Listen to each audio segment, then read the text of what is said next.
온도는 도수가 지금 50도입니다. 와, 이것도 50도야. 네. 미쳤다. 아니 50도가 어떻게 이렇게 부드럽죠? 1,000원, 1,500원에 이 정도 술을 마실 수 있다면은. 안녕하세요 여러분, 술담화 소믈리에 케이지입니다. 오늘은 정말 귀한 분 모셔가지고 한국에서 정말 듣기 힘든 이야기들을 좀 들어보려고 하는데, 안녕하세요. 주식회사 한국고량주 농업회사 법인의 양원준 소장입니다. 반갑습니다. 반갑습니다. 한국에서 고량주를 만드는 생산자로서는 거의 유일무이하시잖아요. 뭐 아직까지는 그렇습니다. 네. 고량주에 대해서는 일단 경력이 상당하신 걸로 알고 있는데, 만들기 시작한 거는 불과 한 7, 8년 전부터 만들기 시작한 거고요. 제조를 위해서 알아가기 시작한 거는 2001년도부터 시작을 했습니다. 저희 구독자분들도 그렇고 저도 사실은 고량주를 관심은 있는데 잘 모르거든요. 그래서 입문자를 위한 강의를 한번 들어보도록 하겠습니다. 네, 뭐 아는 데까지 열심히 말씀드리겠습니다. 알겠습니다.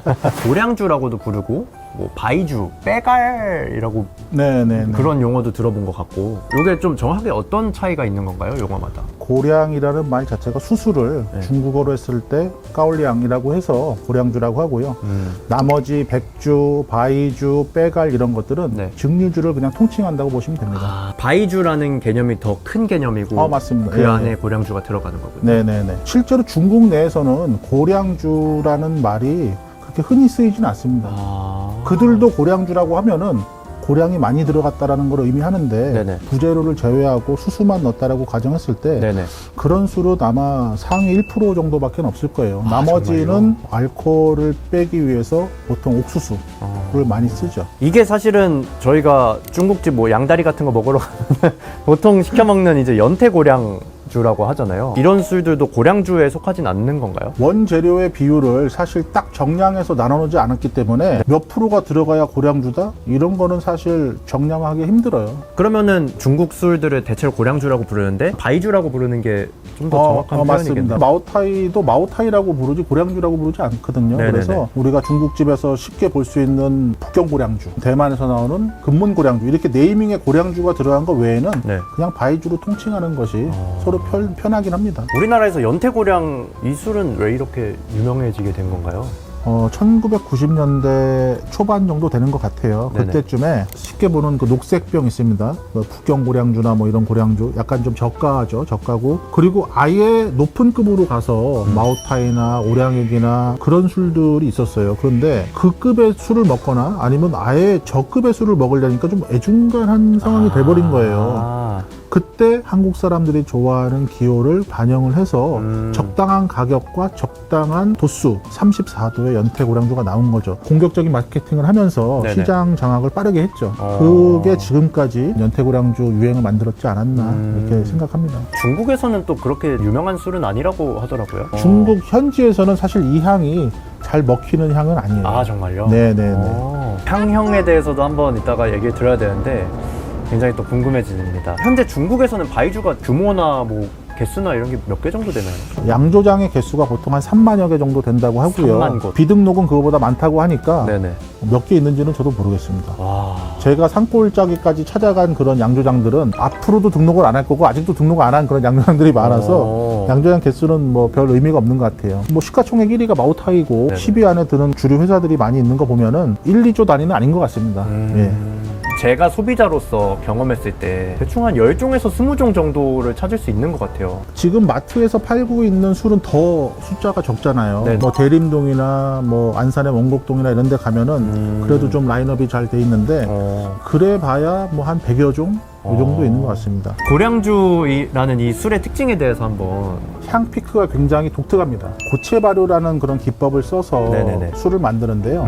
꾸리꾸리한 어떤 그런 느낌도 오고 막 이런 것들이 네. 사실 고체 발효에서 발현되는 그런 향들이거든요. 그래서 고체 발효라는 용어가 생소하실 수 있을 것 같아요. 소주를 예로 들면은 막걸리를 만들어서 증류를 시켜서 나오는 이 순도 높은 알코올을 모으는 게 이제 소주잖아요. 네네. 술덧 자체가 액상으로 돼 있는 상태죠. 그렇죠. 고량주에서 얘기하는 고체 발효라는 거는 처음에 수수를 쪄서 물을 가수하거나 그러지 않고 찐 상태 그대로 온도만 낮추고 누룩과 효모를 거기에 배합을 합니다. 그러니까 수수를 찌기만 해서 밥 같은 느낌으로. 그렇죠. 고체 발효를 해서 술을 만드는 게 생각보다 굉장히 힘들어요. 발효의 효율도 떨어지고 네. 탱크와 증류기 간의 이동도 수동으로밖에 안 됩니다. 막걸리 같은 경우는 파이프라인을 파이프로 타고 가죠. 막 네. 옮겨가는데 이거는 100% 삽질로밖에는 아, 이동이 안 이렇게 돼요. 해야 예, 정말 되는구나. 이거는 인건비를 베이스에 깔지 않으면은 네네네. 안 되는 거죠. 저도 이제 삽질한 근육들이 네, 있는데 예. 그렇기 때문에 이 방법을 지금은 별로 그렇게 선호하진 않아요. 하지만 프리미엄급에서는 아직도 이 방법을 쓰죠.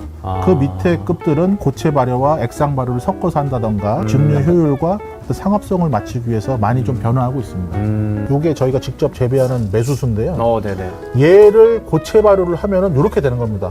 밑에 보면은 수분이 약간은 있어요. 그러네요. 아주 약간 돼 있고 요게 일정 기간 동안 이제 발효가 되면은 오, 그렇네요. 수수가 다른 곡물보다는 향형이 좀 독특한 것 같아요. 네. 청향, 농향, 뭐 장향 이런 식으로 향형이 좀 정해져 있는 것들이 있다. 그래서 중국에는 국가 표준에 향에 대한 가이드가 나와 있어요. 사실 그거를 측정해서 나오는 거지 기호로서 판단하기는 좀 쉽지 않아요. 사람마다 느끼는 그 기호가 다르기 때문에 딱 정의하기는 힘든데 하지만 GBT 10781 뭐 .2 뭐 이런 식으로 써 있으면은 네네. 이게 특정 향이 그래도 주를 이루는구나라고 힌트를 얻을 수 있죠. 대표적인 향인 청향이랑 농향을 가지고 얘기를 해볼 텐데 대표 술들을 올려놓고 얘기를 한번 해볼까요? 네네. 네, 이렇게 해서 여기 앞에 바이주들을 꺼내놨는데 향형이 총 몇 개 정도가 있는지. 한 10여 가지 정도 있어요. 네. 농향, 청향, 미향, 쌀향이 나는 미향. 미향, 그다음에 지마향. 지마향은 참깨향이 나는 건데 네네. 한국에는 거의 없다고 보면 되고요. 네네네. 한국에서는 거의 7, 80%가 농향으로 포지션이 돼 있어서 아, 정말요? 예. 보통 이제 연태고량주가 대표적으로 통용되는 거죠. 팡팡 터진다라고 할까요? 파인애플 향이 난다라든지 과실향이 화려하게 나는 거는 농향에 좀 가까운 예, 술들이라고 그렇게 볼수 있고요. 분류된다고 보시면 됩니다. 알겠습니다. 청향이라고 하면 우리가 중국집 가면 항상 있었던 요 녹색병이 있습니다. 북경고량주. 요게 이제 청향을 대표하는 형이죠. 농향이 아까 과일향이라 그랬는데 청향은 우리나라 소주 중에서도 약간 향이 좀 나는 소주라고 해야 되나? 과일향이 베이스는 아닙니다. 예, 청향은. 그러면 이게 청향과 농향으로 달라지게 되는 좀 큰 요인은 뭔가요? 첫 번째는 원료의 차이고요. 두 번째는 미생물의 차이죠. 수수만 갖다가 쓴다라고 하면은 청향에 가까워요. 수수만 쓴다면. 네네네. 그리고 마오타이 같은 장향을 낼 수도 있고요. 다른 곡물들이 섞이면 특히 옥수수 같은 것들이 섞이면은 네네네. 농향으로 발현되는 경우들이 많죠. 요건 좀 특이한 케이스라서 제가 여기다 전시를 해놨는데 네네네. 연태 스페셜. 연태 고량주는 대부분 농향이라고 알고 계시는데 연태 네. 스페셜은 청향으로 지금 분류가 되어 있습니다. 네네네. 그래서 전부 다 연태가 농향으로 구성되어 있는 건 아니다라는 거를 또 오늘 알려드립니다. 제품마다 다를 수가 있고 그러면 저희가 한번 청향이랑 농향의 대표술을 한번 마셔보면서 노주노교라고 농양에서도 좀 비싼 술입니다. 이거 미니어처로 있는데 바이주는 뭐 따르고 마시고 하는 예의나 예절 같은 게 있나요? 친구들끼리 먹을 때는 뭐 네네. 그런 게 없지만 뭔가 비즈니스적으로 먹을 때 누군가가 술을 채워준다면은 네네. 좀 이렇게 무릎을 꾼 콩콩 치면서 이렇게 아, 테이블을 이렇게. 두드려주면서 고맙습니다라고 약간 이렇게 손 인사를 하는 것들은 아. 있죠. 식사에서는 우리나라는 다 먹어야지 예의가 있지만 네네네. 그쪽에서는 좀 남겨야지. 이거 다 먹었으면 부족한가? 뭐 이렇게 또 생각할 수 있어요. 그래서 식사는 남기는 게 예의 있는 거고 네. 술은 비우는 게 네네. 예의가.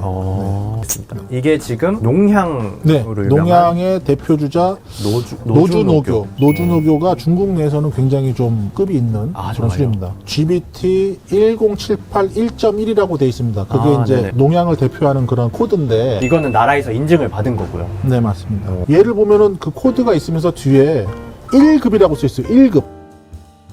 우리가 생각할 때 1급이면 최고 등급 아닙니까? 그렇죠. 근데 중국에는 우수하다 할 때 우급이 있습니다. 우급. 우급. 우급이 최고 좋은 거고 그 밑에가 1급. 2급짜리 술은 아마 찾아보시기 힘들 거예요. 네네네. 2급짜리 술은 유통이 거의 안 되는 걸로 알고 있습니다. 이 노주노교는 우급. 1급. 네, 좋은 급. 제일 네. 좋은 급이네요. 네네네. 그러면은 연태고량주. 표현을 안 하는 거는 네네.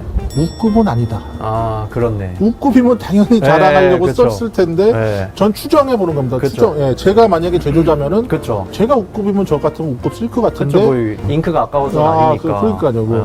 예.